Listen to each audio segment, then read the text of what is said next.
Hola, muy buenas tardes. Ya estamos grabando nuestra sesión de hoy, viernes 29 de octubre, de nuestro proyecto Crecemos, que es el que nos convoca. El proyecto Crecemos, recordemos que está orientado a entregar capacitación, a entregar formación para emprendedores migrantes, ¿ya? Que están tanto en la región metropolitana como en otras regiones de nuestro país, y que la idea es poder entregarles información, ayudarlos en diferentes aspectos, con contenidos tanto del ámbito legal, tanto de postulación de proyectos y de aspectos de emprendimiento, modelo de negocio, asociatividad y varias otras cosas que hemos estado viendo, para poder entregar ahí nuestro aporte, ¿cierto?, a ustedes de una buena forma. Nos encantaría que participaran más personas de forma presencial. Sabemos que varios no lo pueden hacer por temas principalmente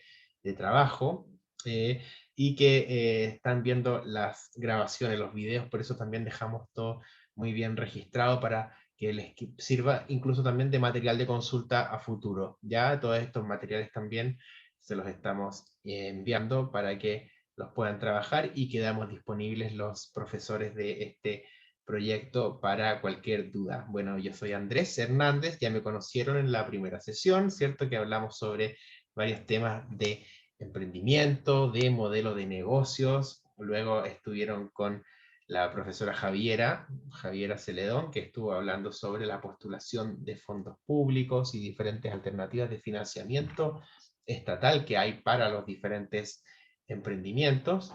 Y la jornada de hoy, viernes, y también mañana sábado, ¿cierto? Que vamos a repetir esta misma sesión, está a cargo del profesor Miguel Ángel Bautista, que es abogado y también contador. Él hace clases en la misma Universidad Católica Silva Enríquez, que es la que nos convoca. Así que le doy la palabra y vamos a empezar con la temática de aspectos legales. Miguel, bienvenido nuevamente, muchas gracias por estar acompañándonos acá, por entregarnos ahí tu experiencia, tus conocimientos. Yo me voy a tener que salir por mientras, por aspecto, tengo que ir a buscar a mis hijas, después me voy a incorporar hacia la parte final de nuestra sesión.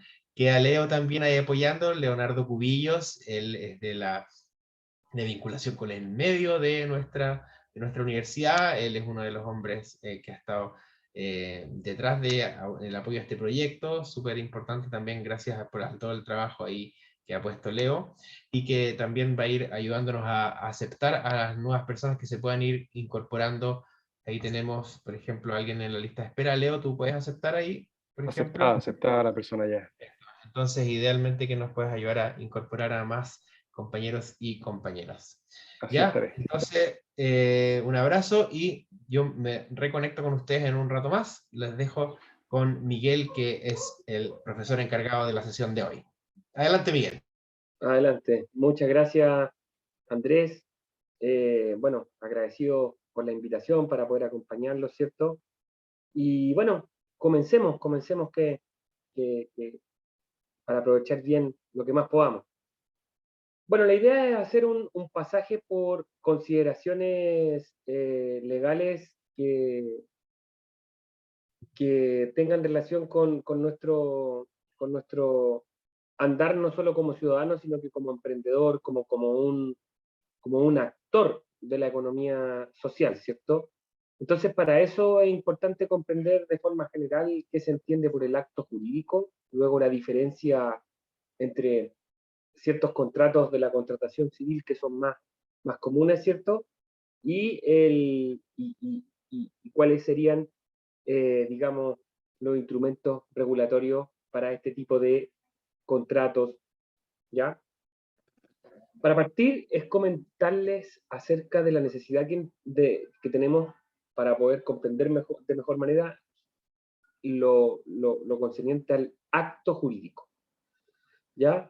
El acto jurídico hay una teoría, ¿cierto?, doctrinaria, académica, porque la regulación del mismo en el Código Civil no está de esa manera, ¿cierto? Pero el acto jurídico, a grandes rasgos, es la manifestación de la voluntad de una o más personas con la intención de crear, modificar o extinguir derechos y obligaciones, con el amparo de la ley. Lo vamos a repetir, ¿cierto? El acto jurídico es la manifestación de la voluntad de una o más personas con el ánimo de crear, modificar o extinguir derechos y obligaciones con el amparo de la ley. De esta definición nos entrega estas cosas, es bastante importante porque dice, es la manifestación de la voluntad, es decir, es un acto, porque el acto es una acción, ¿cierto? Es algo que yo busco, algo que deseo, mi voluntad, la manifiesto para aquello. Ya, la manifestación de la voluntad, perfecto, de una o más personas. Entonces, yo puedo ser un actor jurídico sin la necesidad de otro, o también puedo hacerlo en conjunto con otro, ¿ya? Luego, esa intención, ya sea mía o mía y de alguien más, va a buscar crear, también puede buscar modificar y también puede buscar extinguir. ¿Qué? Derechos y obligaciones. ¿De qué orden? De un orden obviamente eh, vinculante, legal, ¿ya? Por eso viene después con el amparo de la ley, ¿ya? ¿Por qué es importante esta finalización con el amparo de la ley de orden legal? Claro, porque si no entregamos ese concepto final, cualquier cosa puede ser acto jurídico. O sea, yo me lavo los dientes, tengo la intención, creo, y eso es. ¿Tiene consecuencias jurídicas? No. Pasará a ser acto jurídico cuando eso que yo deseo, o sea, yo solo, y con otra persona, tenga consecuencias legales, ¿ya? Es decir, creando derechos y obligaciones, modificando derechos y obligaciones o extinguiendo derechos y obligaciones. Esta es la nave nodriza, es la base del mundo jurídico, el acto jurídico, el entenderlo. Existen también los hechos jurídicos. ¿Cuál es la diferencia de un hecho jurídico con un acto jurídico? Es simple. Cuando se trate de un hecho jurídico, no habrá voluntad. Es algo que ocurre, algo que pasa, pero no porque yo lo desee. El hecho jurídico, ojo, puede ser creado por el hombre o por la naturaleza. Será, pero profesor, o sea, pero ¿cómo si usted dice que es del hombre, pero sin querer, cómo va a ser eso? Pero por supuesto, un hecho provocado por el hombre que tenga consecuencias jurídicas. ¿Qué puede ser? Imagínense, usted va manejando y choca a alguien, sin quererlo, obviamente, y ahí existe un hecho jurídico, que de él emanan consecuencias jurídicas. Puede ser crear derechos y obligaciones de orden civil, ¿cierto? Bueno, esta introducción era sumamente necesaria para poder luego entender qué son los contratos, qué es lo que más nos interesa, lo más tangible, no tan teórico, ¿cierto? Esto ya, el contrato de arriendo, el contrato con clientes, son cosas que vamos a revisar ahora, pero era necesario primero comenzar con esta situación del acto jurídico y el hecho jurídico. Un hecho jurídico creado por la naturaleza, insisto, es algo que ocurre, no es un acto porque no hay voluntad, es algo que ocurre, pero ya no es creado por el hombre, es creado por la naturaleza y conlleva consecuencias jurídicas. Como por ejemplo que, imagínense, un terremoto, hay destrucción, extingue quizás obligaciones, o crea, o modifica, tiene consecuencias jurídicas, pero ya no es un acto jurídico, porque no hay manifestación de la voluntad de uno o más personas, sino que emana directamente de algo externo a nosotros, a nuestro deseo, a la naturaleza. También lo propio puede ser con el hombre, pero cuando sea sin voluntad. Lo más cercano es hablar de negligencia, ¿cierto? Ya. Ese es como el marco en el cual nos vamos a mover ahora para poder entender lo que se nos viene. ¿Ya? Los contratos. ¿Qué es un contrato? Antes de entrar primero a clasificaciones importantes y a ver la estructura de los que más nos interesan ahora. ¿cierto? ¿Qué es un contrato? Un contrato es una convención, convenir, acordar. Entonces, si yo ya voy escuchando estas palabras, me voy acercando a que hay más de una parte, porque yo no puedo acordar conmigo mismo, no puedo convenir. Entonces ya se entiende que es con alguien más, algo, ¿cierto? Ya, dos partes. Pero, ¿qué más? ¿El contrato es un acto jurídico o el acto jurídico es un contrato? Si volvemos a la definición de acto jurídico, entendemos que acto jurídico es el género, es más importante. El contrato es la especie, es un tipo de acto jurídico. ¿Se entiende? Por ejemplo, acto jurídico, hablemos de teoría de los conjuntos, por ejemplo, una idea fácil. Vehículos serán, homologándolo, los actos jurídicos. Una camioneta es un tipo de vehículo, eso sería un contrato. Entonces, el contrato, ¿cuándo se entenderá acto jurídico? Siempre, siempre. Todo contrato es acto jurídico. No todo acto jurídico es contrato. ¿Por qué?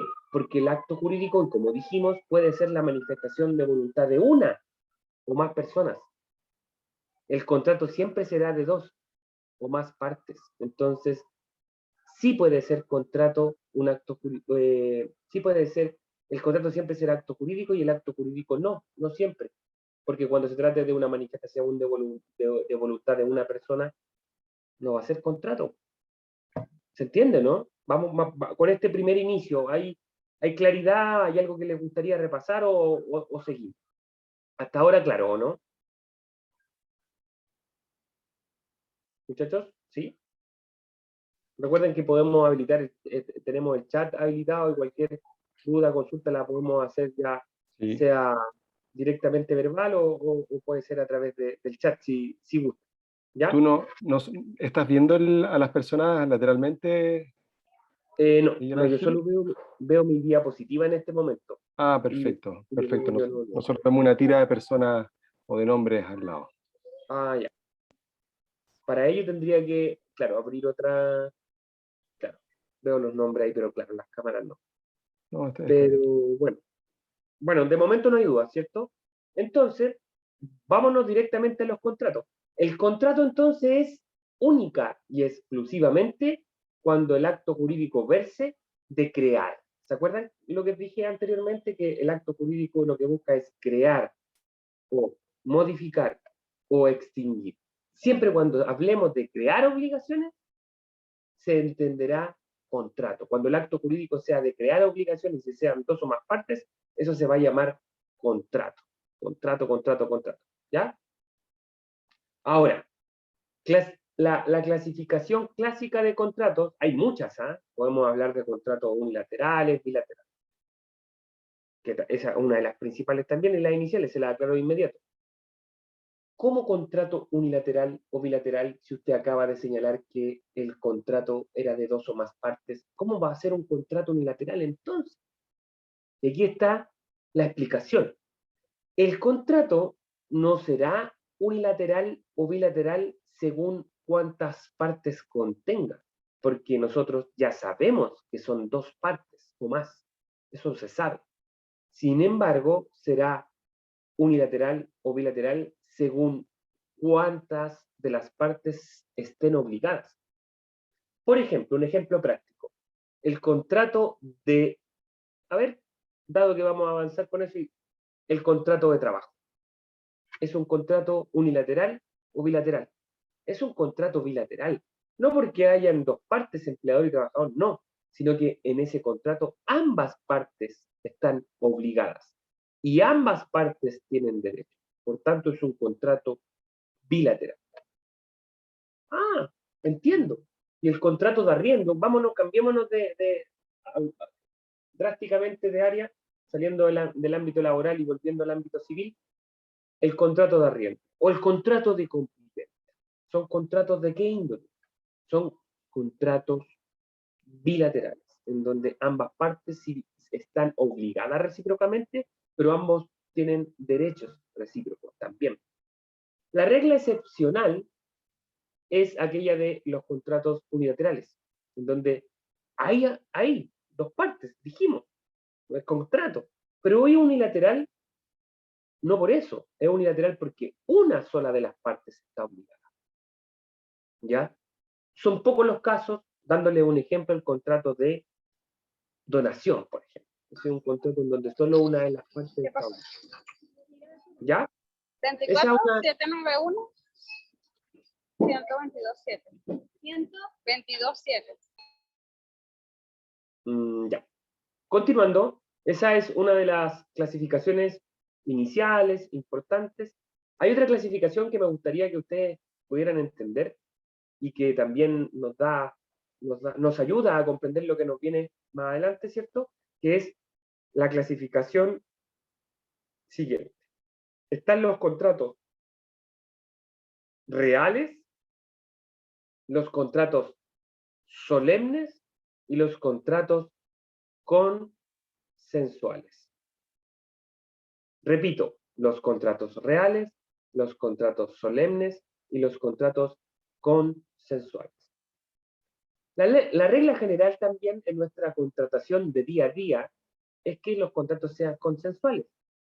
Ojo, uno celebra contratos constantemente. El tema es que por la cuantía y por la rapidez de celebración es necesario que sean consensuales. ¿Mm? Les voy a dar un ejemplo. Si yo voy acá a la esquina y me compro una bebida, ¿estoy celebrando un contrato?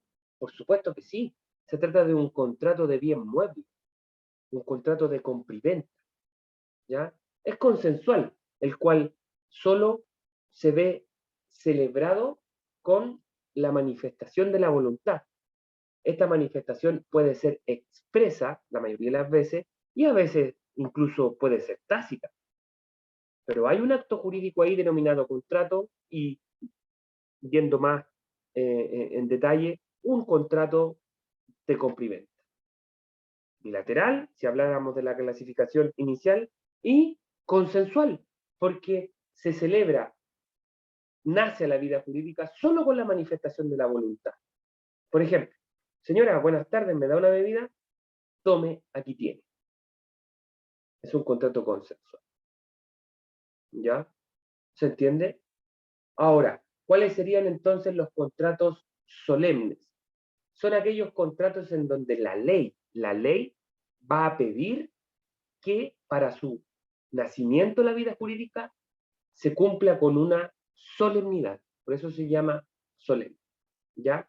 Ejemplo, una compra y venta de un bien raíz. Una compra y venta ya no de un bien mueble, sino que de un bien inmueble. ¿Ya? Rápidamente, para aclararle este tema de bien mueble o inmueble, me imagino que ustedes, muchos quizás lo conozcan, pero rápidamente, un bien mueble es aquel que puede trasladarse de un lugar a otro sin que sufra detrimento. Es decir, que conserve su unidad y su prestación. Como por ejemplo, una silla. Una silla. Por algo, también en la relación de los muebles, ¿cierto? Hay que ilustrar los muebles. Por eso ese nombre que pueden moverse de un lugar a otro sin que sufran detrimento. E inmueble, lo contrario, es decir, aquellos que no pueden moverse de un lugar a otro sin sufrir detrimento. ¿Cierto? Una parcela, un terreno, una casa. ¿Se entiende? Volviendo al punto de la celebración de un contrato en cuanto a solemne, real o consensual, volviendo al punto de la solemnidad, serán aquellos contratos en donde se solicite una solemnidad. Volviendo al ejemplo, cuando se compre una casa, un bien raíz, el requisito que pide la ley, nuestro Código Civil, es el de que sea a través de una escritura pública. Ni siquiera incluso pide que sea por escrito, no. Va más allá el legislador y dice, tiene que ser a través de un instrumento público, una escritura pública. ¿Ya? ¿Cuál es la diferencia? La diferencia entre una escritura o instrumento privado versus una escritura o instrumento público es simple. Es que la primera es privada, es decir, usted y yo nomás la conocemos y la podremos conocer, porque el ejemplar lo tengo yo. Si eso se lo come el perro o se quema, desaparece. En cambio, al ser una escritura o instrumento privado, siempre estará disponible a la consulta. Está disponible para terceros. Es público.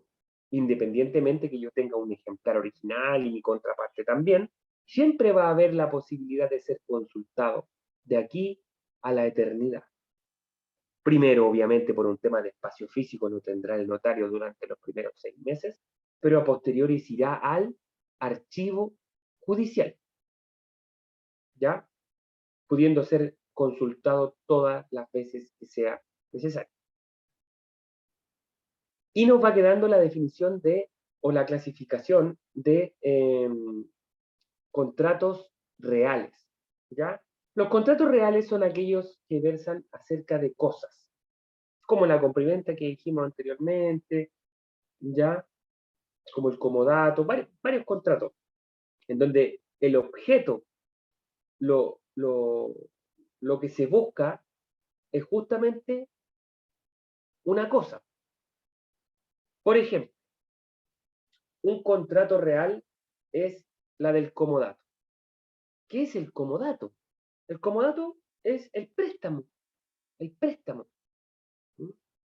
El préstamo de cosas, ¿cierto? No de dinero, porque ese es un mutuo, ¿ya? No nos confundamos. El préstamo de cosas, ¿ya? Y ese contrato se celebrará ¿cuándo?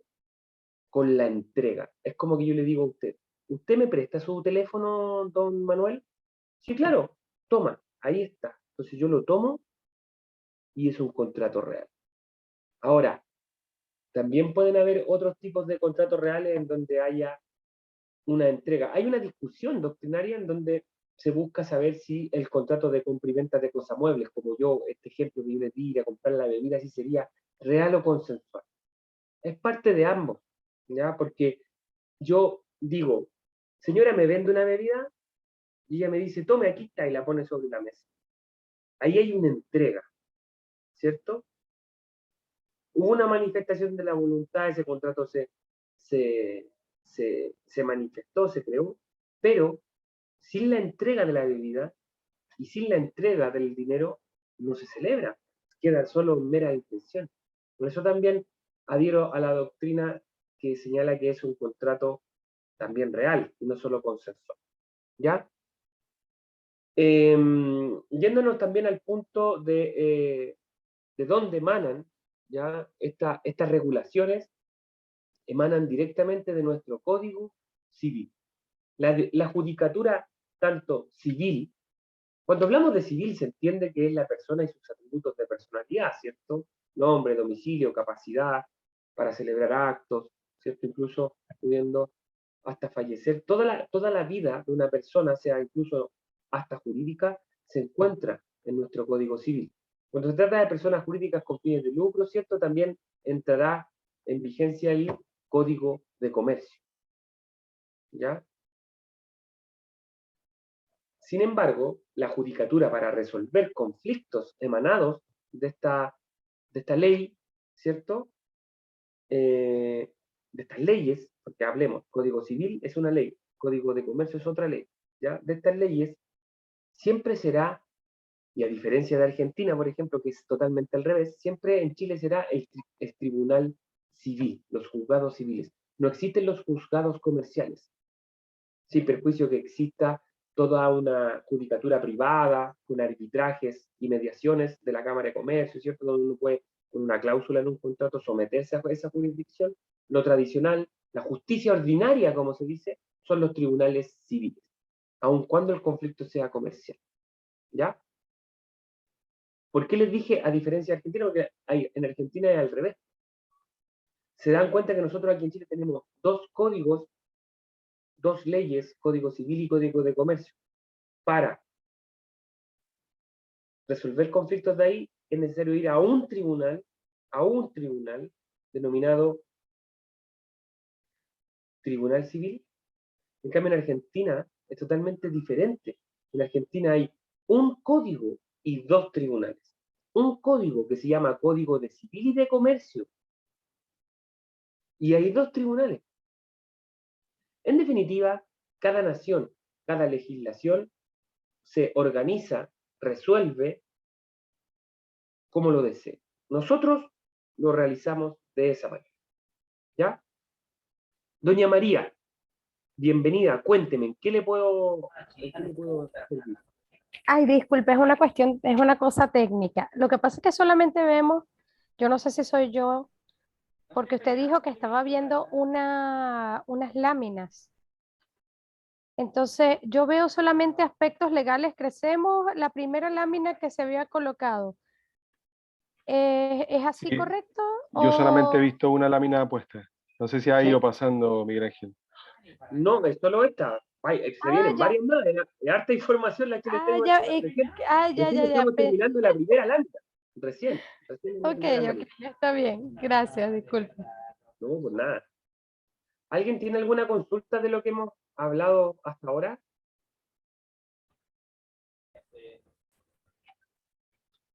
¿No? Claro, recuerde que usted no nos ve, digo por los otros participantes, que Miguel Ángel no nos ve, él solamente está viendo las láminas que puso. Digamos que no puede ver una cabeza sintiendo, por ejemplo.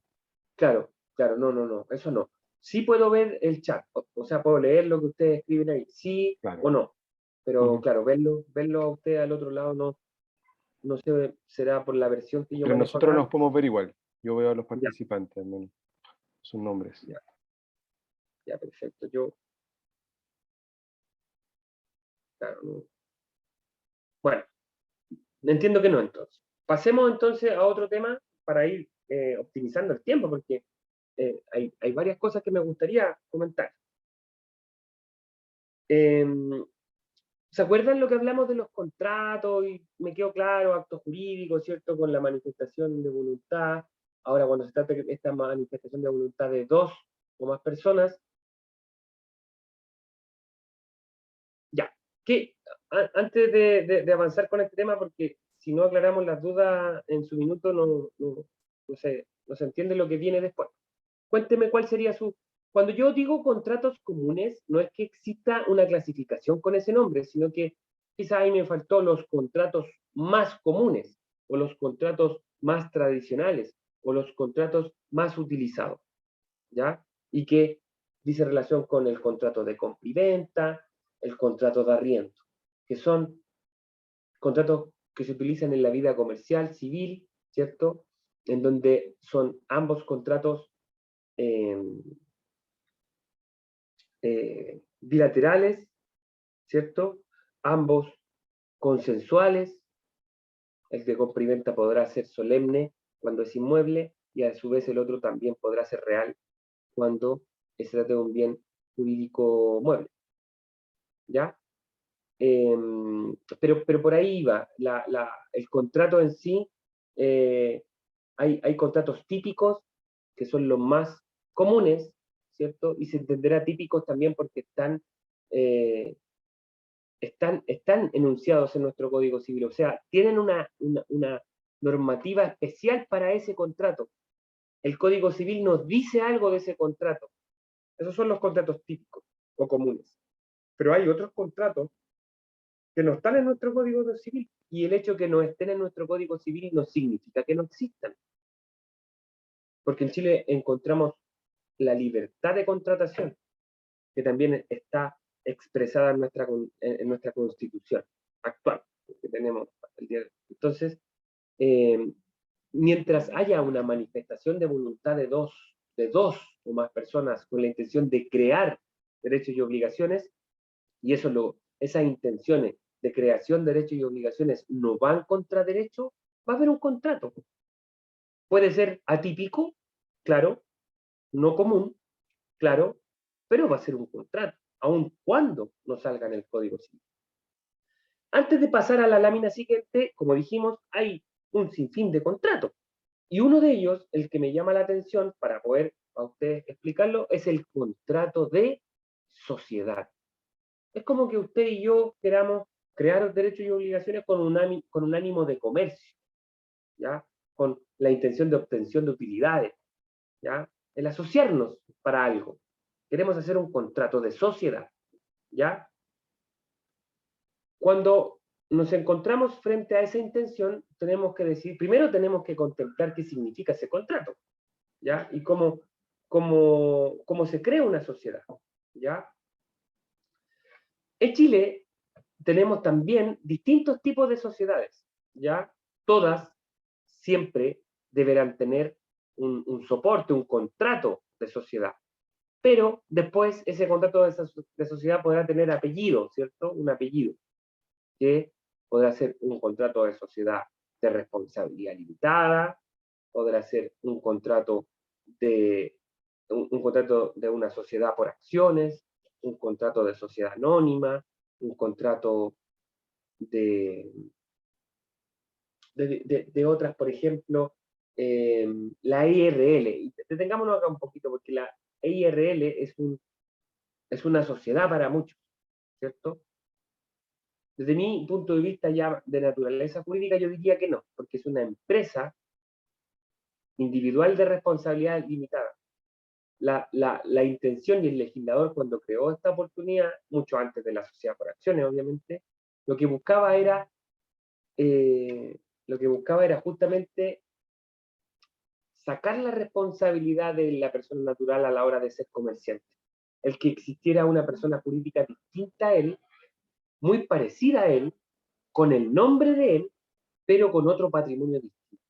Entonces, ante el incumplimiento, yo como Miguel no pongo en riesgo lo que mi empresa individual de responsabilidad limitada contrató y no cumplió. No pongo en riesgo mi patrimonio, mi casa, mi auto, ya la empresa. Pero si lo analizamos en rigor, yo no me asocié con nadie, entonces no sería un contrato de sociedad. Y si ahondamos un poquito más, tampoco sería una sociedad. Si no es contrato de sociedad, tampoco va a ser una sociedad. Sí es una persona jurídica, distinta a mí, a mi persona, ¿ya? Fue el primer intento de poder lograr de que una persona pudiera nacer al comercio sin arriesgar sus bienes. Hoy por hoy, y para avanzar, tenemos por excelencia la sociedad por acciones, que es la que también cumple ese requisito, pero es mucho mejor, porque yo puedo a futuro vender paquetes accionarios de parte de mi sociedad a través de acciones, ¿cierto? Puedo también ponerle un nombre distinto a mi persona, incluso creando un nombre de fantasía, si uno gusta, ¿ya? Recuerden que en la razón social es distinto el nombre de fantasía. La razón social es el nombre, es como yo, por ejemplo, a mí mi nombre es Miguel Ángel Bautista. Claro, bueno, aquí nos aporta algo muy importante, lo que es doña Elisa, ¿sí? Dame un segundo, ¿sí? Porque claro, justamente, y es muy bueno ese nombre, ¿eh? Me gusta porque cumple con la idea, es una firma personal, es mía, es personal, pero lo que se busca es justamente la responsabilidad limitada. Si las siglas no están ahí por el azar, es una empresa, ya, sí, una empresa con lucro, sí, entiendas empresa con una persona jurídica que busca la obtención de utilidades, ya, empresa, individual es decir, es mía y de nadie más. Y luego, responsabilidad limitada, justamente se indica que la responsabilidad, es decir, a la hora de tener que cumplir algo, solo estará limitada hasta el aporte que esta persona haya hecho, ¿ya? Lo cual suena muy bueno, excelente, pero ahora con la vanguardia, con el arribo de la sociedad por acciones, queda un poco en desuso. No quiero decir que no sirva, pero ¿para qué si ya hay otra que es mejor y que también me permite que ser uno solo, unipersonal, la sociedad por acciones? ¿Cierto? También incluso no me obliga, como si la IRL, a que el nombre tenga mi individualización como persona natural, lo que sí obliga a la empresa individual de responsabilidad limitada. Por otro lado, puedo yo tener un nombre de fantasía qué significa el nombre de fantasía. Y antes de la intervención de doña Elisa es nada más ni nada menos que un apodo. Porque el nombre de mi empresa puede ser Inversiones Alameda Spa. Pero yo le puedo poner un apodo y un nombre de fantasía. Que puede ser Los Aromos. .cl como página incluso. ¿Ya? Luego también podemos conocer la sociedad anónima, justamente que puede ser abierta o cerrada, ¿ya? Que es muy similar a la SPA. Bueno, en rigor, la SPA es la que se parece a la sociedad anónima porque es la que nace después. Pero justamente habla de paquete accionario. Doña María Jacobo nos pregunta la EIRL. Buena pregunta. A ver, el nombre de fantasía que me atrevo a decirle que no es que no lo permita, ¿ya? Todos podemos tener un nombre de fantasía. ¿Qué es el nombre de fantasía? Es un apodo, es como una marca, en rigor. En rigor es una marca. Porque, a ver, yo puedo tener un negocio que dentro de la estructura jurídica interna, la boleta, lo legal, sea EIRL María Jacob. Y usted quizá al negocio le pone los plátanos. Lo interesante es que para que eso sea de vuestra propiedad, que usted tenga dominio de esa marca y pueda incluso utilizarla, arrendarla, usufructuarla, venderla, tiene que inscribirla. Mientras tanto, no lo haga, puede estar en riesgo que esa marca Los Plátanos, o nombre de fantasía, pueda ser utilizada por otro, y ahí se arma una pugna, que si, quién la inscribió primero, ¿cierto? Y ahí se arma un litigio en sede administrativa, nada más ni nada menos que en el Instituto de Propiedad Intelectual, ¿ya? Pero yendo al callo a su pregunta, sí se permite, doña María, ¿ya? Bueno, imaginémonos que ya tenemos esa intención, tenemos el deseo de asociarnos y ya tenemos a la persona, ¿cierto? Lo importante acá es, primero, diseñar el objeto social. ¿Qué es el objeto social? No es nada más ni nada menos que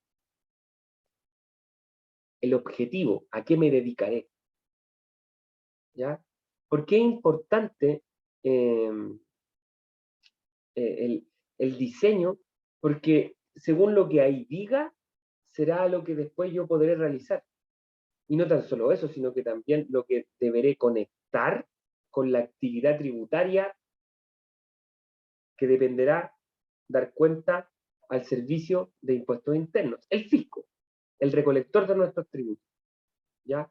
Entonces, yo, si voy a desarrollar diversas actividades, esas deberán ser inscritas e iniciadas ante el servicio de impuestos internos con el código en rigor, ¿ya? Eso también es importante considerarlo a la hora de diseñar este objeto, ¿ya? Luego viene la escrituración. Cuando hablo de la escrituración, hablo de llevar al papel, sea el formato digital o no, pero al documento, este contrato de sociedad, ya que es primero la individualización de las partes, día y lugar, luego el objeto social, y luego pactos como capital, administración, jurisdicción que se someterá, formas de comunicación, un borrador, un formato de esta sociedad, ¿cierto? Una vez que yo tenga listo este proceso, ¿cierto? Que es la escrituración, debo realizarla ante un notario, ¿ya? Cuando esto ocurra, ¿ya? Debo ir a inscribir el extracto que me va a entregarle al notario de mi escritura, ¿ya? El extracto, la palabra harto ayuda para saber, para averiguar de qué se trata, es justamente un extracto, es un resumen de lo que dice la escritura.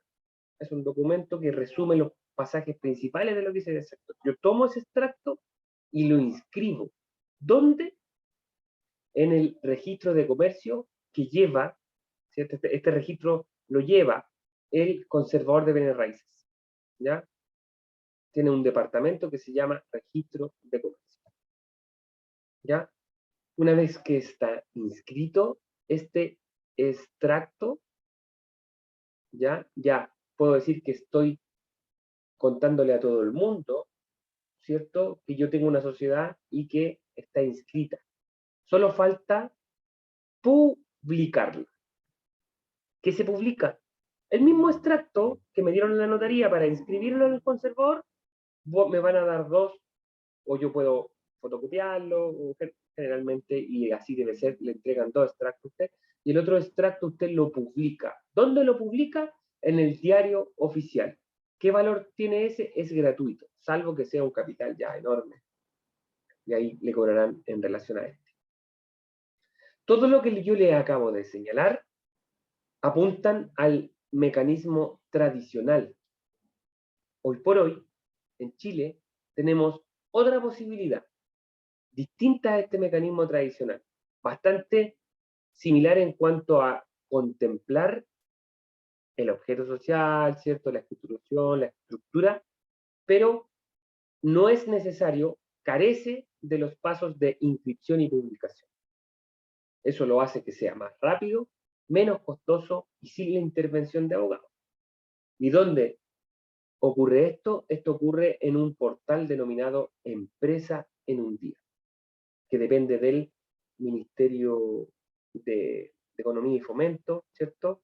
Y es un registro que ha ayudado bastante, ¿cierto? A no dar tanta burocracia a algo que quizás debería ser más rápido. ¿Vamos bien? ¿Todo bien? ¿Hay alguna duda, alguna consulta respecto a esta segunda diapositiva y su contenido? ¿Vamos bien? Profe, yo tengo una consulta. Sí, dígame. ¿Qué tan complejo es cambiar? Ajá, por ejemplo, ya yo constituí una empresa, etcétera, ya está constituida y ya hice todo lo que tenía que ver para efectos del impuesto y todo el tema. ¿Qué tan complejo es cambiar de socio o o aumentar y disminuir capital social? Porque tengo algunos clientes que me han pedido esto. Realmente no lo he hecho yo, pero hay unas personas que me han dicho que es un poco engorroso. Entonces quería saber qué tan complejo es este trámite. Es muy buena su pregunta. Dependerá de dos factores. Primero, el tipo de sociedad que usted tenga. Por ejemplo, si es una limitada, si es una sociedad por acciones, o si es una sociedad de otras características, una IRL, no lo sé. Por un lado, es el primer factor a considerar, y el segundo es a través de qué mecanismo la constituyó, es decir, si a través del mecanismo tradicional, que es el que expliqué hace un momento, o simplemente usted lo hizo a través del portal Empresa en un Día. ¿Cuáles serían esas características? No, yo, o sea, si les soy franca, los casos que se me han presentado han sido de empresas en un día, porque desde el punto de vista de manual, bueno, cuando es cambio, se hace me imagino que será un documento adicional, un anexo, y se va y se notaría. Pero cuando es empresa en un día, sí no tengo conocimiento. No, yo le no me explico, es manejo. mucho más fácil. Es más fácil incluso si usted dijo que era fácil desde el mecanismo tradicional, manual, llamémoslo de esa manera, solo realizar un documento y llevarlo a la notaría. En el caso de empresa en un día es más fácil, es lo mismo pero a través del portal. Ahora, eso en cuanto a, ya sé que lo hizo a través del portal, entonces solo es hacer ahí un acto de modificación, ¿cierto? Lo que ahora es importante saber es qué tipo de empresa tiene, porque si es una sociedad de responsabilidad limitada, solo se necesitará el documento de la escritura de modificación, ¿cierto? Pero si es una sociedad por acciones y hay accionistas, tendrá que hacerse una sesión, un acta, una junta de accionistas. Una ¿Sí? pregunta, ¿y esto se hace Pero directamente en el portal? ¿Tengo que tener ciertos permisos o cómo es el mecanismo? no tiene que hacerlo en la notaría y con una notaría que tenga convenio o que trabaje bajo la modalidad de empresa en un día.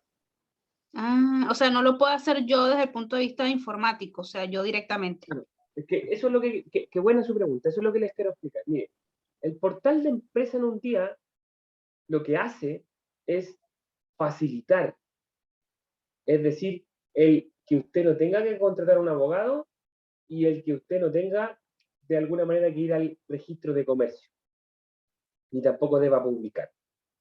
Pero eso no nos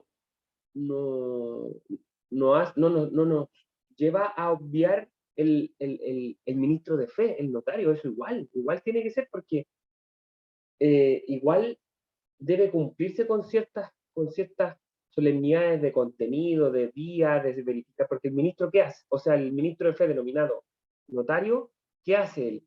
Él da fe, por algo se llama ministro de fe. Él da fe de la identidad de las personas que celebran un acto jurídico, y en este caso un contrato, y en rigor un contrato de sociedad. Él da fe de la identidad y da fe de el día y hora y el lugar donde se celebra. Pero el notario mucho no se mete en si usted pone como capital o no tanto, en su empresa. No, eso no. Pero sí es necesario cumplir con él. Y luego de eso cumplido, yo doy cuenta con un código que me da el notario, sin necesidad que me imprima la escritura, yo la escanee y la suba como PDF a la plataforma por presa en un día. No. Si es todo digital. Por eso es necesario encontrar un notario que trabaje con firma electrónica avanzada y con conexión a la plataforma empresa en un día. Créame que hoy en día la gran mayoría de las notarías así lo hace. O sea, aquellos que no todavía tienen esta tecnología están perdiendo, o sea, están quedándose afuera de... Así que por ese lado no se complique. La gran mayoría de las notarías la van a ayudar, pero sí es necesario contar con esta intervención del notario para luego dar cuenta dentro de esta plataforma de empresa en un día al ingresar el código del documento y queda listo. No hay mayor complicación. Lo que sí, siempre, y ahí viene una pequeña crítica, ya hablamos harto de las bondades de empezar un día, pero la pequeña crítica es que a veces el usuario igual debe tener un conocimiento legal, aunque sea, para interactuar con este portal. ¿Ah? Y ahí viene la invitación a que quizás igual tengan la opinión al menos de un abogado. ¿Por qué? Porque a veces son muchos, digamos, espacios a completar con, como con planillas, con plantillas, ¿ya? En donde uno va dándole clic a la hora de ir avanzando en la creación, ¿cierto? Pero hay cosas que uno debería saber el por qué le da clic o el contenido, el entender lo jurídico.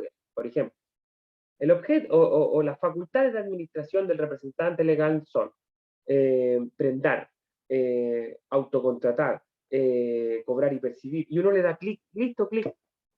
Ya, pero ¿usted sabía lo que era eso? ¿Sabía lo que era autocontratar? ¿O le dio clic nomás porque confió en el portal y todo? Y ahí esa es una pequeña crítica. Ahora, esa plantilla lo más probable es que esté, a ver, de buena fe, si por algo está bien, hay que darle clic, lo más probable. Pero sería bueno también entender lo que dice el señor. Eso, no sé si aclaré su duda, hablamos de estas cosas al respecto, pero abordé la Sí, duda. profe, lo que pasa es que si le soy franca, o sea, mi duda estaba en que yo no sabía si era que yo misma podía entrar al portal y hacer el cambio. O sea, La usted me está respuesta es diciendo sí. que... Okay. Yo le estoy diciendo que sí, pero a ver, dependerá del cambio y dependerá de aquello si usted necesita un acto notariado. Pero lo hace usted, no lo hace un abogado ni el notario, lo hace usted con su clave. Ok, ¿y hasta qué punto yo como contador o como representante legal, porque igual es delicado, no sé si me explico? Claro, por lo mismo, por mucho que usted tenga empresa, tenga su sociedad creada en empresa en un día y quiere hacer una modificación importante, estructural, ¿cierto? Del esquema del capital por un lado o por la entrada o salida de un socio, muy honestamente quizás sea igual bueno consultar a un abogado si es que no lo manejo bien. Él Sí, porque obviamente si le cobrará. usted me está diciendo que el sistema me va a permitir hacer los cambios con mi clave y mi usuario, o sea, tengo que estar bien claro con qué es lo que va a hacer, porque si no puedo más bien dañar el proceso. Si no quiere contratar a un abogado o consultarle a uno, puede hacerlo usted perfectamente, pero primero informándose de bien en Google o en el mismo portal, hay mucha información, hay varias cápsulas de ayuda misma, pero es bueno interiorizarse antes de avanzar en alguna modificación de ese camino.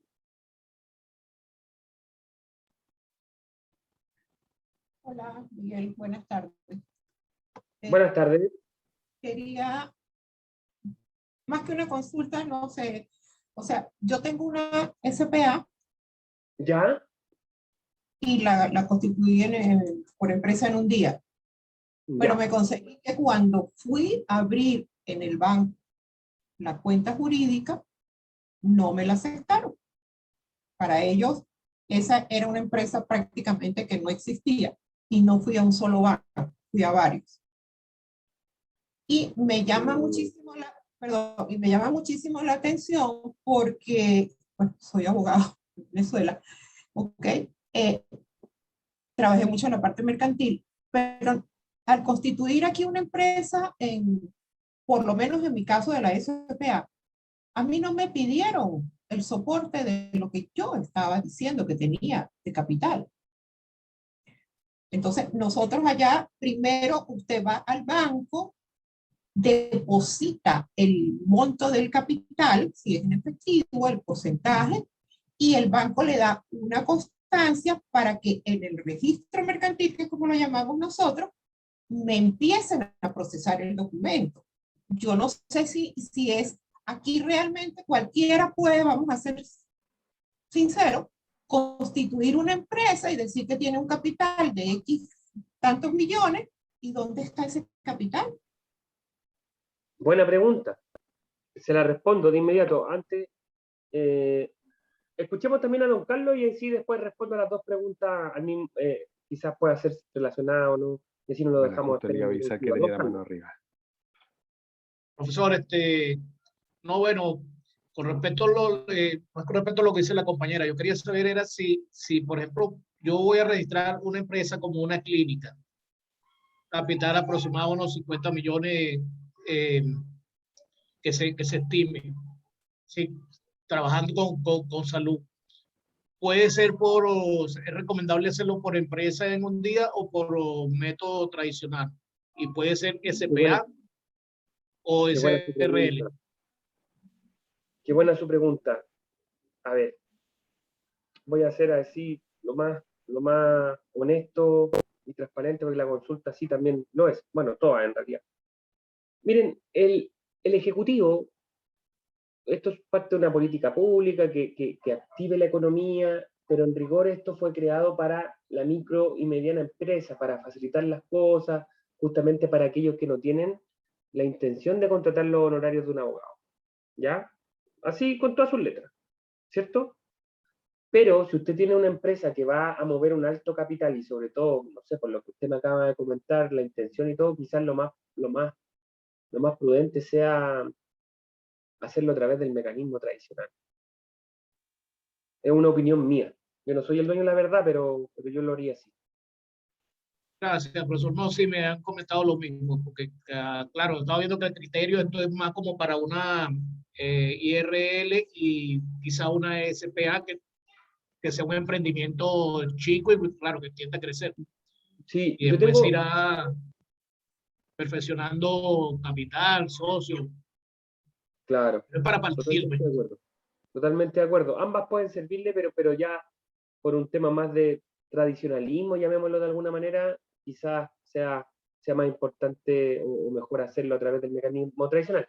Volviendo a la pregunta suya, o la anterior, que es muy buena, respecto al capital. Ya, primero lo del capital. Acá en Chile, no es que uno ponga lo que quiera. O sea, a ver, en rigor sí, pero con la buena fe. También es un principio contractual que está transversalmente en nuestro Código Civil. Me imagino que en el de usted también, allá en su país. De hecho, nuestro Código Civil lo hizo un venezolano. Me imagino que usted eso lo sabía. Pero acá, a ver, si usted quiere, ponga 1.000.000. Yo no le voy a pedir que usted venga con una colilla de depósito donde tenga el millón. Dele. Pero cuando inicie actividades, usted le va a contar al Servicio de Impuestos Internos que puso 1.000.000. Y toda su contabilidad va a tener que tener relación a ese capital. Y y sus impuestos a futuro, o en su primera declaración de renta al final del ejercicio tributario, va a tener que contemplar ese millón. Y eventualmente usted puede ser desfiscalizada hoy, en un año más, en 6 meses más, aleatoriamente, sin avisarle. Entonces, así funciona más o menos acá. ¿Ya? Si usted me dice, ya, pero a ver, yo te entiendo, Miguel, pero es decir, igual puedo poner lo que yo quiera. Sí, pero ese yo quiera tiene que ser un poco de buena fe en correlación a la realidad. ¿Ya? Porque si usted miente, se va a saber a la larga. No el mismo día que usted la constituyó, no, porque en nuestro ordenamiento jurídico usted le cree, no le anda pidiendo, oiga, traiga, a ver, usted va a hacer una empresa de pintura, sí, a ver, tráigame la brocha, tráigame la pintura para creerle, no, hágala, yo le creo, si le va bien, le va mal, se verá en el ejercicio. Si usted quiere poner un capital de 1.000.000, yo le creo. Después, cuando usted tenga las obligaciones tributarias, va a tener que dar cuenta de aquello, en cuanto corresponda, pero para crear, no. No es necesario eso, estimado. Ahora, volviendo y conectando lo que usted me dice también, y conectando lo que hizo la pregunta de su compañero, yo tengo la fe y la esperanza que cada vez más se le dé más importancia a este portal Empresa en un Día. Que los bancos, y pueden hacerlo no, si son entes privados, tengan la confianza y den más oportunidades a esta empresa. Deberían hacerlo desde ya, pero claro, ellos verán cuándo, a quién le entregan crédito o no. Pero yo, por ejemplo, he tenido clientes en donde han sido creados por una empresa en un día, ¿cierto? Dependerá de quizás del giro a que se dedican, pero han obtenido exitosamente cuentas. Pero si usted me pregunta, y respondiendo lo mismo a su compañero, falta todavía para que se vean iguales. Una sociedad creada por el mecanismo tradicional y una por una empresa en un día. Pero va a llegar el día, y así lo espero, que se vean como pares. Por supuesto, Solo Miguel. una acotación allí. Lo que ocurre que también con lo que dice la compañera es que uno como extranjero le permite hacer la empresa en un día, pero cuando vas al banco, entonces no tienes visa definitiva, no te quieren aperturar la cuenta jurídica. Y ese es otro tema. Muy bueno su aporte, estimado, porque claro, ahí ya tiene que ver más con la situación migratoria del representante legal y no con la empresa. Usted si me trae toda su regulación migratoria, ok, al día, en el formato, quizás no tenga mayor problema si lo hizo a través del mecanismo tradicional o el registro de sociedades que viene, el registro de comercio, perdón, del conservador, o el registro del portal de una empresa en un día que detenta el Ministerio de Economía. A mí no me interesa, lo que me interesa es que usted como migrante esté con una residencia definitiva o algo por el estilo. Va por ahí, así que buen punto de vista. No, totalmente de acuerdo. Por supuesto, pero el problema es que, por lo menos aquí hay otro colega que acá, nosotros venimos con una cultura tributaria a pesar de vivir en Venezuela. Y lo primero que hacemos es, si tengo una empresa, hago el inicio de actividades y todo lo demás, pero abro una cuenta jurídica. ¿Por qué? Porque es la única forma de yo poder separar mi patrimonio personal del patrimonio de la empresa. ¿Dónde guardo yo ese capital si el banco no me abre porque tengo visa provisoria? Aparte te exigen de que tengas un representante chileno para que sea el representante ante servicios internos. Perfecto, todo eso lo cumplimos. Pero entonces, pienso yo, ahorita escuchándolo, que debería entonces haber otra protección más para los extranjeros, de que no podamos invertir aquí y que te digan, mira, no puedes constituir una empresa porque no te van a abrir una cuenta. O sea, lo más importante es cómo manejo yo el dinero, cómo demuestro yo en Chile, porque en otros países sí he podido abrir cuentas solamente con mi pasaporte, aquí la cuenta Estado. Perfecto, pero ¿cómo demuestro yo al Estado chileno de que yo tengo la capacidad para mantenerme? Pero usted, ahí estamos estoy un poco confundido, porque ahí usted pregunta, usted está hablando justamente en el ejemplo de esta necesidad de tener una cuenta o el Estado, porque son dos cosas diferentes, una cosa es el banco y otra cosa es el Estado. el Estado como, o sea, servicios internos o como, para darme a mí una visa definitiva, una permanencia definitiva, yo tengo que demostrar ciertos ingresos. Perdón, disculpa un momentico, déjame para hilarla. Entonces, si yo no solamente tengo una cuenta RUT en el cual puedo mover solamente 2 millones de pesos, más nada, ¿ok? ¿Cómo, dónde ingreso contablemente, y me gusta que aquí hay una contadora, el producto de la negociación de mi empresa? La estoy colocando en mi cuenta personal. Es que hay que ir por Entonces, etapas cronológicas, pues yo creo que ahí hay un poco de confusión. La visa se le entrega a las personas naturales, ¿ya? Partamos por ahí. Yo lo primero que tengo que hacer cuando llego a un país, obtener una visa, y dependerá del objetivo para el cual sean mis intenciones de arraigarme acá, o en el país que sea, pediré la visa de rigor para el efecto. ¿Voy dónde? Departamento de Migración, Ministerio del Interior, listo, tengo mi visa. Yo ahora ya con visa, dependerá si es...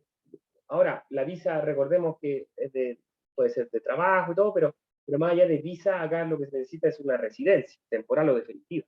Eso, lo mismo, migración, departamento, listo, lo tengo, ¿qué? Luego de eso, y eso sí es el Estado, ya porque depende de una cartera de gobierno, ¿cierto? El Poder Ejecutivo. Listo, estamos. Luego, yo ya con eso tengo que iniciar a hacer el contrato de sociedad de rigor, con los requisitos que se pidan, dependiendo del tipo de sociedad elegida, ¿cierto? Que es lo que habíamos hablado. Y luego, cuando ya cumplo el nacimiento legal, ahí recién voy a iniciar actividades tributarias, con el formulario 44, que iniciar actividades ante servicio en Puerto Rico. Luego que ya tenga esos pasos terminados, completos, ahí recién yo puedo ir al banco. Oiga, yo tengo una empresa.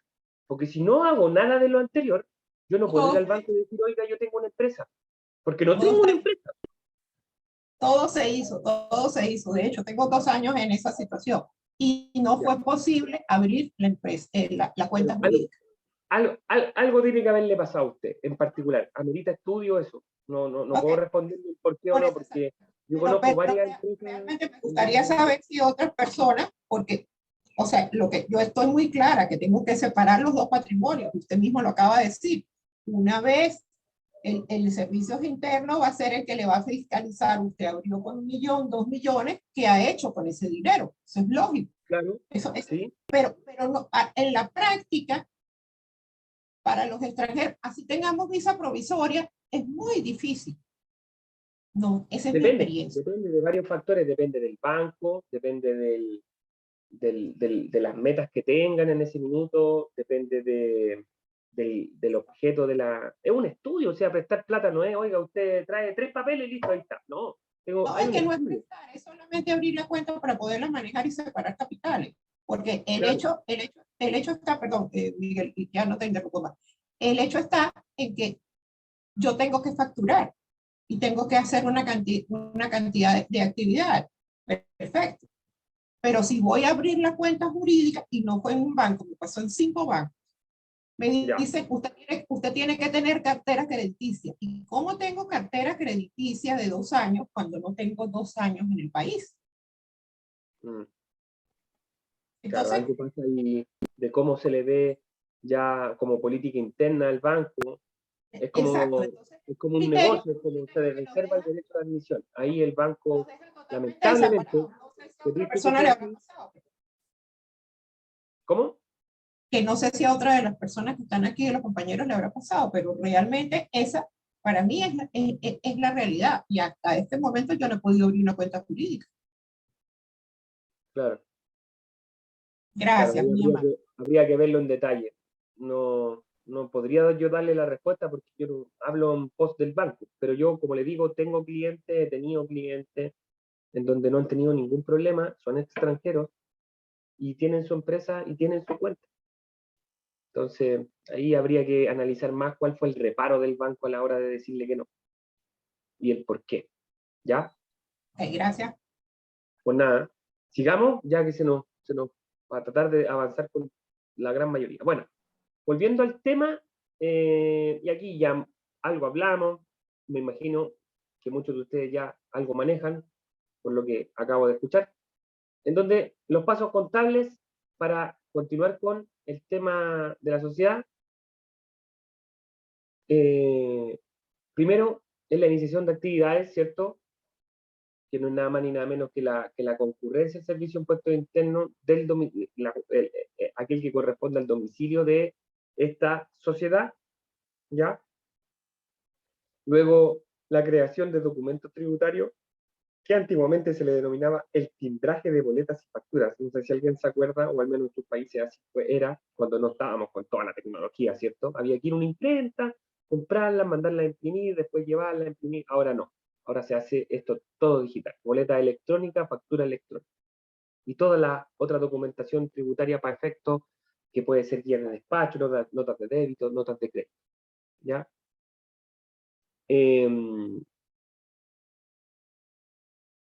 Luego, ya eso terminado, yo dejo de entenderme por un tiempo con el servicio de impuestos internos, al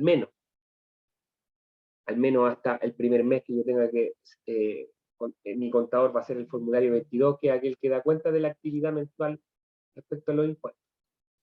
O sea, perdón, el formulario 29, perdón. El 22 es el de declaración de renta y se hace anualmente al final del ejercicio tributario. Formulario 29. ¿Ya? Hasta ahí, al menos ya cuando cumplí, inicié actividades, ya creé mis documentos tributarios, yo mano a la obra, ¿cierto?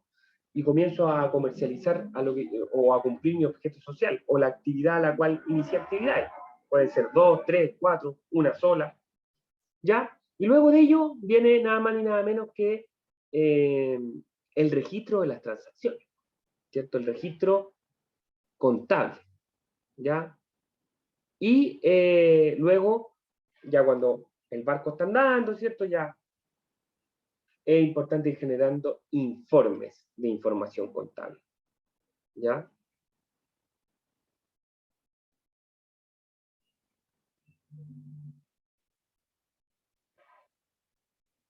Luego, aquí me gustaría, que también me lo pidieron y era parte también de esta sesión, ¿cierto? Hablar de el ámbito laboral, que también me imagino que a ustedes les interesa, ¿ya? El contrato de trabajo, como ya dijimos, es un contrato en donde hay dos partes, ¿ya? ¿Se acuerdan? Lo que hablamos inicialmente, el acto jurídico, y cuando ocurriera que existiesen dos partes con ánimo de crear, modificar o extinguir derechos y obligaciones ante el amparo de la ley, justamente aplica a la hora de hablar del contrato de trabajo, porque hay dos personas o partes, ¿cierto?, que buscan crear derechos y obligaciones, entre paréntesis, laborales, ¿cierto?, en el amparo de la ley. Entonces sería un contrato. ¿De qué? De trabajo. ¿Ya? Pero para que se le denomine contrato de trabajo y no otra convención, y aquí esto es clave, aquí está como la llave, ¿ya? Es el elemento de subordinación y dependencia, ¿ya? El elemento de subordinación y dependencia muchos lo tratan como uno solo, a mí me gusta hablarlo de forma separada, porque subordinación es una cosa y dependencia es otra, ¿ya? Lo que sí, para que se hable de contrato de trabajo, tienen que estar ambos elementos de forma copulativa, es decir, juntos, ¿no? Tienen que estar los dos, no puede existir subordinación y no dependencia, o sí dependencia y no subordinación, tienen que existir ambos, para que este acto jurídico se denomine contrato de trabajo, para que este contrato sea de trabajo y no sea contrato de otra cosa, ¿cierto? Para que no se le confunda con el contrato de prestación de servicio, que es lo que pasa, y es siempre de lo cual ustedes deben estar alerta. Porque, ¿qué es el contrato de trabajo? Es un contrato consensual. ¿Se acuerdan la clasificación que les dimos, que hablamos hace un momento? Contratos solemnes, contratos consensuales, contratos reales. Oiga, profesor, pero por ahí yo escuché que el contrato de trabajo debía estar por escrito, entonces, ¿no será que no es consensual? ¿No será que es solemne? ¿No se estará equivocando? No, yo eso también se lo voy a aclarar ahora. El contrato de trabajo es consensual. Lo que pasa es que dentro de los próximos 10 días deberá ser puesto por escrito para el equilibrio de las partes y que no sea después una arma de doble filo en contra del empleador a la hora de que el trabajador quiera demandar algún tipo de derecho que emane del vínculo laboral y que, dado que la ley dice, la ley laboral, Código del Trabajo, dice que si el contrato no se pone por escrito dentro de los próximos 10 días, lo que pasará a futuro es que cuando haya un conflicto de este vínculo, importará la postura del trabajador. Esa es la sanción que le impone. Si no fuera así, nadie tendría contrato escrito. ¿Ya? Pero, ¿qué pasa si no se lleva por escrito, el contrato no existe? Sí, el contrato sigue existiendo. Y es por eso que es consensual. El contrato nace desde la manifestación de voluntad expresa, incluso hasta tácita.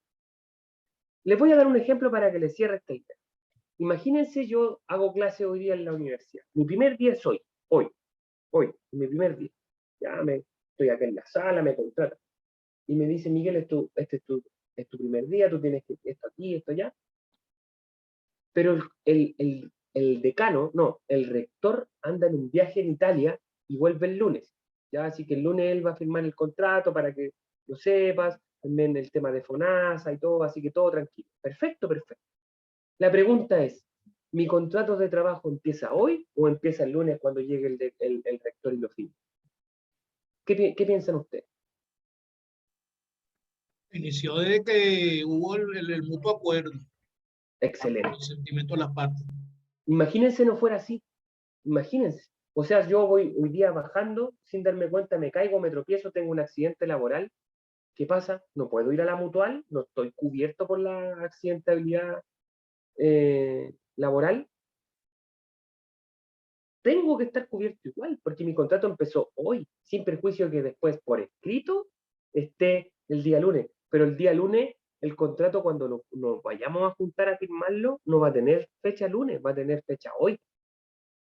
Sin perjuicio que no se firme hoy, ¿cierto? Eso. Ya, pero volviendo a la importancia de estos elementos de subordinación y dependencia distintivos del todo contrato laboral, no siendo necesario que esté por escrito, ya habiendo estos dos elementos y el acuerdo de trabajo, ya yo puedo demandar, en el caso de que tenga conflicto de pago, todas las prestaciones laborales que emanen de un contrato válidamente celebrado, aun cuando no esté por escrito. ¿Qué debo hacer yo? Yo debo probar que sí existe subordinación y dependencia, porque si no logro probar que existen estos elementos, el empleador dirá, él no está sometido conmigo a un contrato de trabajo, sino que él lo que me presta a mí son servicios. Entonces yo no le debo cotizaciones, yo no le debo mutualidad de accidentabilidad laboral, yo no le debo aportar la cesantía, no le debo todas esas obligaciones que yo debería darle si soy el empleador, sino que yo a él le debo un monto por el servicio prestado. Él es un prestador de servicio. Él, si tiene algún conflicto conmigo, tiene que ir a un tribunal civil, no a un tribunal laboral. ¿En serio? Oye, pero súper nada que ver, pues si él sí es mi empleador, él me está mintiendo. Bueno, ¿cómo lo probamos? Bueno, con correos, en donde él me da instrucciones. Bueno, volvamos un poco, y ahí les tengo el pendiente, ¿qué es la subordinación? ¿Qué es la dependencia? La subordinación es el recibir instrucciones, órdenes. Yo estoy subordinado a él me manda.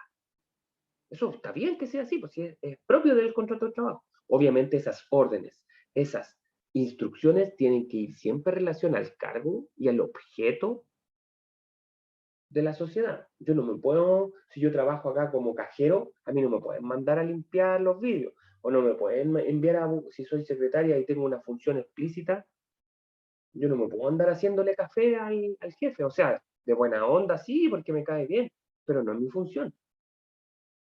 ¿Ya? Bueno, pero volvamos a que sí existe una buena subordinación y está clara en estos mensajes, correo electrónico. No hay contrato, pero si hay subordinación, hay instrucciones claras.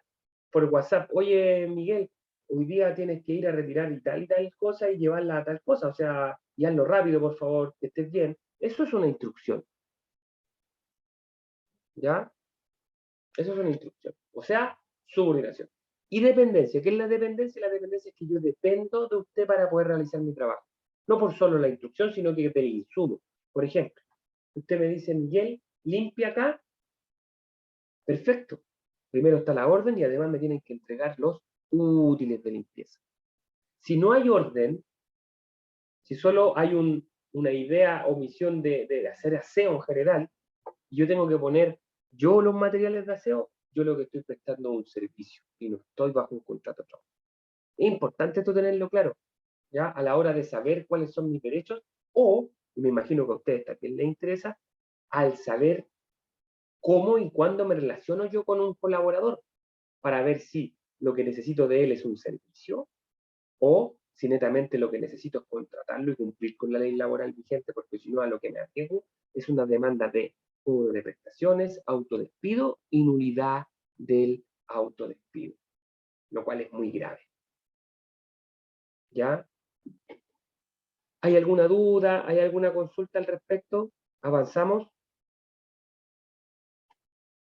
Ya sabemos entonces cómo nace el contrato de trabajo, es decir, ante la existencia de este acuerdo y ante la existencia de subordinación y dependencia, ¿cierto?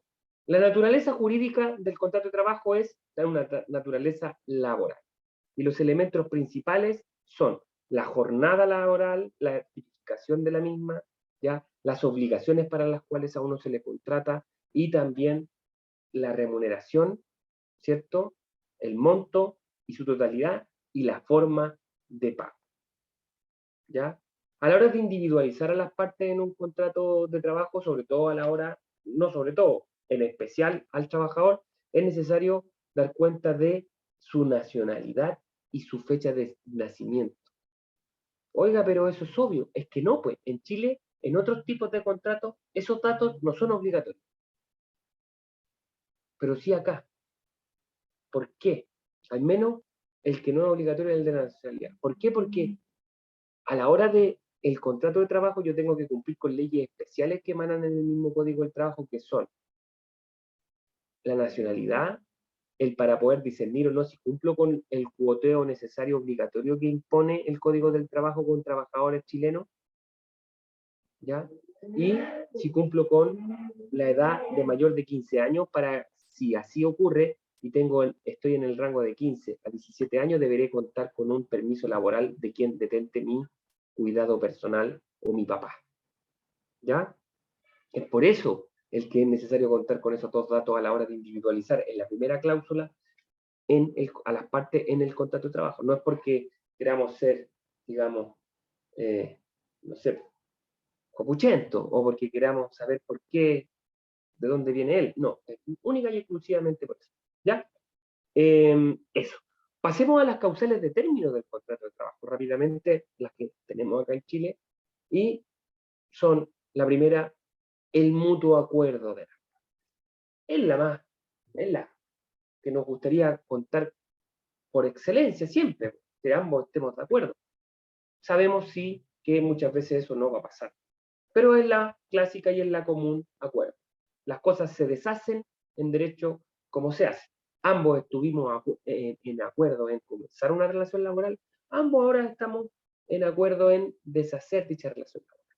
Insisto, es la más perfecta de todas, pero es la que menos se usa, rara vez, salvo de altos cargos, donde las indemnizaciones son bastante altas, bueno, ahí se verá. La segunda causal de término es también una de las más clásicas, es la renuncia del trabajador. Es decir, el término del contrato ya ahora por la unilateralidad, ¿ya? Por una de las partes que en este caso es el trabajador. El trabajador, eso sí, podrá renunciar, sí, podrá renunciar, ¿ya? Pero deberá cumplir con un plazo para hacerlo y con una formalidad. Si no, queda en riesgo de ser demandado por indemnización de perjuicio de parte del empleador, por un eventual perjuicio que le haya ocasionado su retiro intempestivo del trabajo. ¿Mm? Es raro que pase por este desequilibrio entre trabajador y empleador, si yo estoy renunciando, voy a quedar sin pega, o yo soy una persona natural con poco patrimonio. Yo, como empleador, aun cuando usted no haya cumplido con una renuncia como corresponde, lo demandaré a usted por los perjuicios. Doña María, pucha, no vino a hacer el aseo hoy día, me dejó sucio, pero pucha, se fue, se cambió a otra casa, la demandaré por el perjuicio que me provocó por no haber hecho el aseo durante esos días. ¿Será? Lo más probable es que me salga más caro incluso el abogado o el mismo proceso judicial, que es lo que intento buscar. Así que no tiene mucho sentido. Sí puede tener sentido quizás con otro tipo de contrato, o sea, con un contrato de trabajo, ¿no? ¿Cierto? Pero con otro tipo de cargo.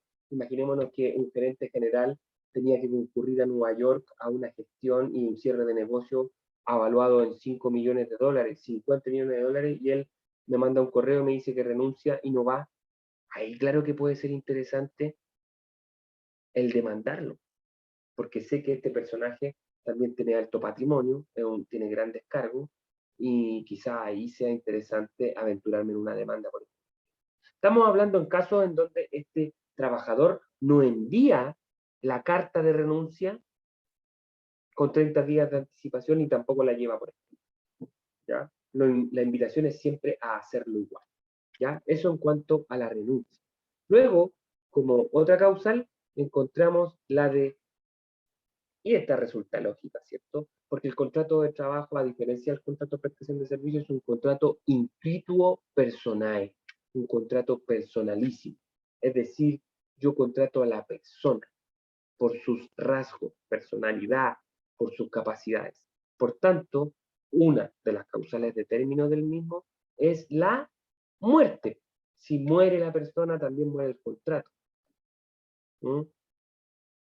Es un contrato personalísimo. Yo si trabajo de cajero en un banco y me quedo dormido, no puedo decir, oye, y tengo un hermano que incluso un mellizo mío se parece a mí, y le digo, oye, Marcelo, estoy no puedo ir a trabajar, anda tú por mí, si Refa tú sabías hacer la pega. ¿Eso podrá hacerse?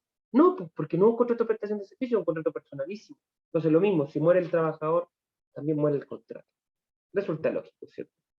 Luego, el término también es fácil, es de fácil comprensión, que es el término de contrato por término del plazo. Término del plazo. ¿Ya? Contrato a plazo fijo. Termina el plazo, termina el contrato. ¿Ya?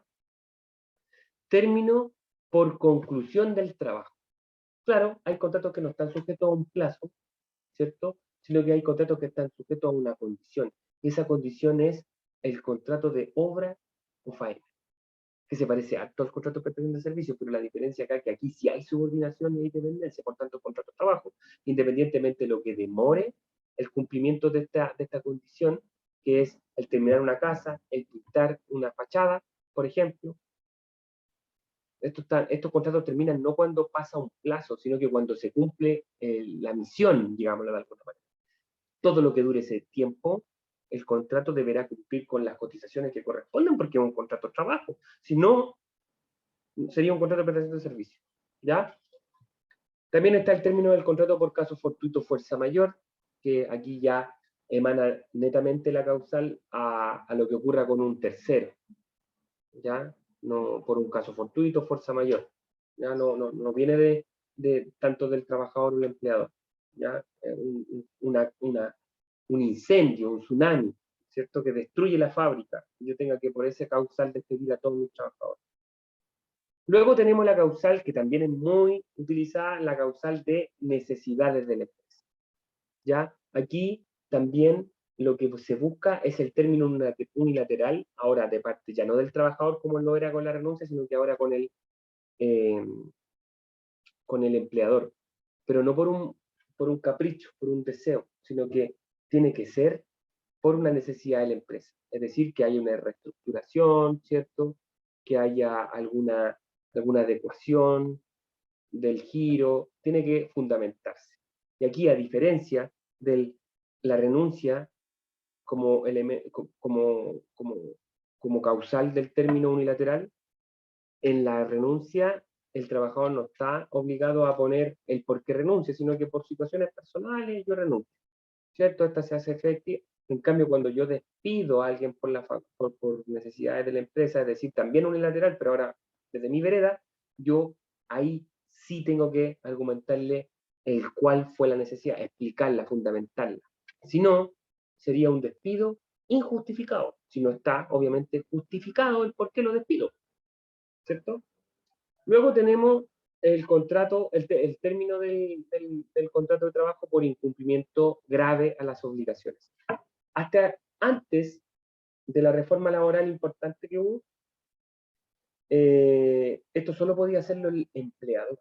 Luego, con el nacimiento de la figura del despido indirecto, también puede hacerlo el trabajador.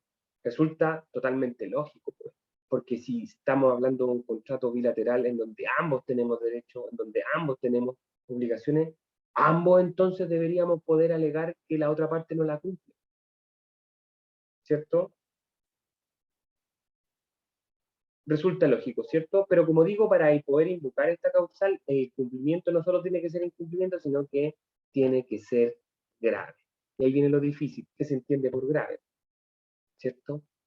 El hecho que yo falté hoy día a la pega, ¿será grave para que me...? No, tiene que cumplirse lo que la ley indica, ¿ya? Eso. Ya vimos de forma bastante, digamos, rápida, pero sí deteniéndonos en cada uno de los casos, ¿cierto? Eso era lo importante, que tuvieran un entendimiento de cuáles eran las causales en Chile para poder hacer término de este vínculo muy importante, sometido a la subordinación de dependencia, denominado contrato de trabajo. Y finalmente, hablemos rápidamente de aspectos generales de la contabilidad, algunos ya manejan. Primero, partir con un concepto que me gusta mucho. Me imagino que algunos de ustedes podrán coincidir conmigo. ¿La contabilidad qué es? ¿Qué es la contabilidad? ¿A alguien se le ocurre algo? ¿Qué podría ser la contabilidad? Yo se lo voy a definir en forma muy simple. Y me gusta decirlo, podemos construir otros conceptos, ¿cierto? Es la ciencia, bla, bla, bla.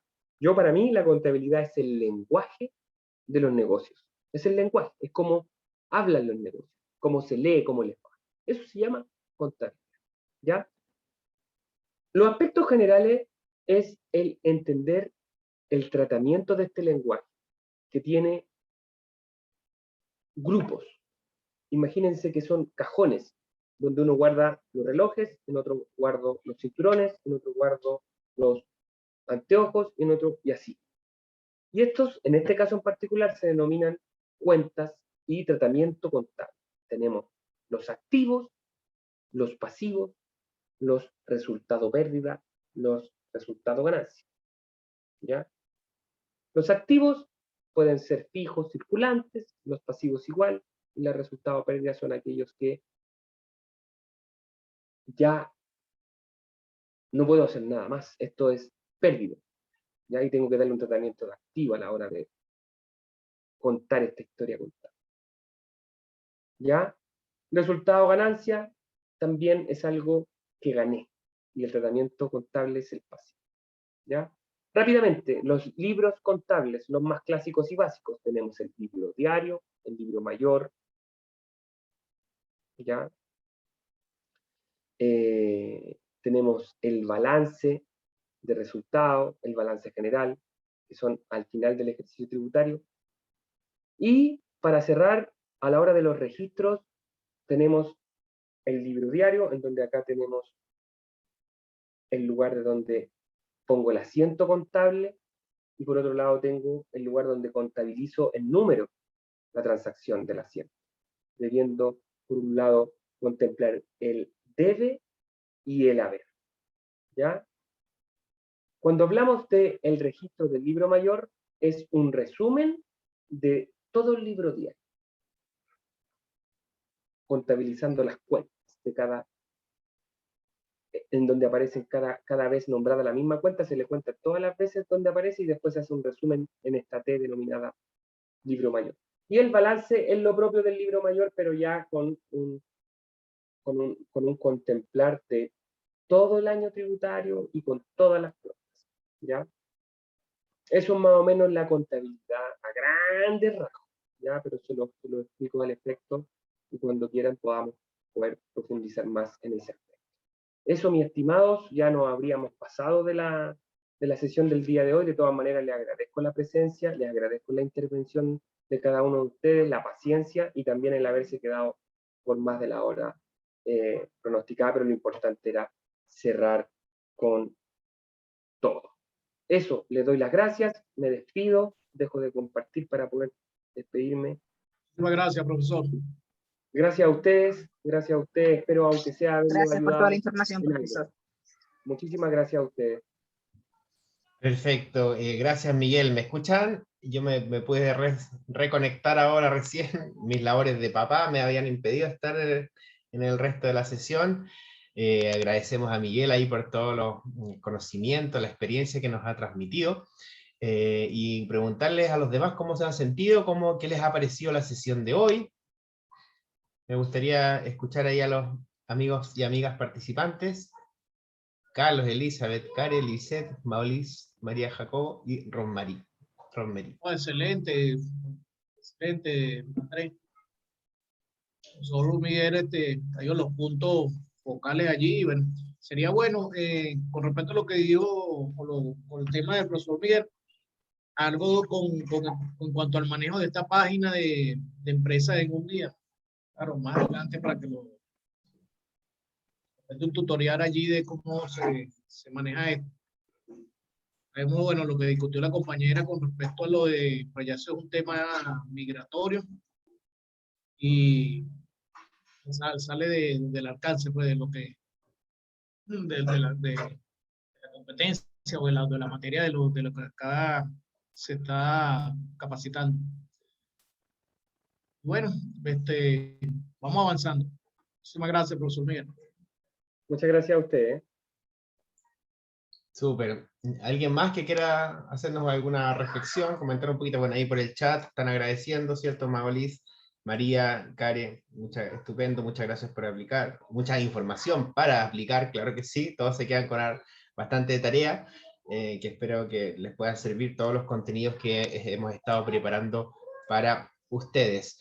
¿Cuáles son los siguientes pasos de nuestro proyecto? Ya es importante que estén atentos. Bueno, mañana mismo ya vamos a repetir esta sesión con Miguel Ángel, con el profesor, por si alguno entró tarde, quizás ahí se perdió alguna parte. También esta grabación la vamos a subir, la vamos a compartir mañana mismo por correo, ya a todos los participantes, por si quieren volver a repetirla. También, por supuesto, el material en las presentaciones las vamos a estar compartiendo, y quedan todos invitadas para el próximo sábado, el 6 de noviembre, que nos vamos a reunir en la Universidad Católica Silva Enríquez. Vamos a hacer nuestra reunión presencial, que también va a tener la posibilidad de ser online, aunque nos encantaría que podamos encontrarnos online. Pregunta abierta de todos los que están conectados. Por ejemplo, Carlos nos decía que tenía la intención, las ganas de poder estar.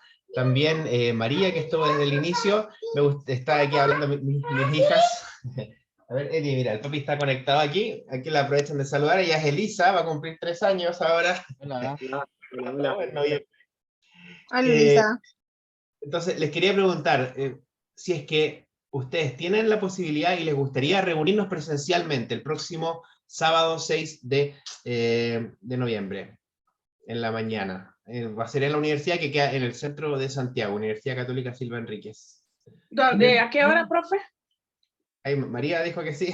Eso va a ser entre las 10 y las 12, 12 y media. Vamos a hacer una especie de como seminario en línea y también un poco compartir nuestras experiencias. ¿Qué, mi amor? Ya, comer dulce, después te voy a dar un dulcecito. Aquí estamos terminando con los amigos que están conectados.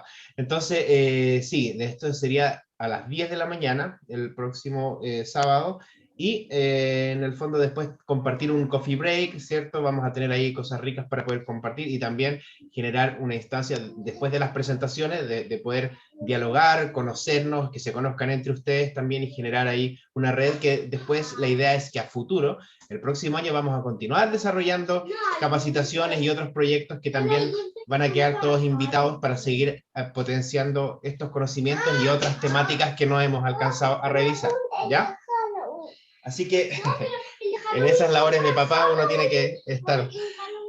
Ya, eso, entonces, a ver, me encantaría, mi hijo cumpleaños, vamos a salir de viaje, ¿cierto? Es para complicado, dice Care. También no sé si los demás quedan todos invitados, también, si tienen, pueden ir acompañados también de algún familiar, algún amigo, vecino que pueda estar también interesado en estos temas.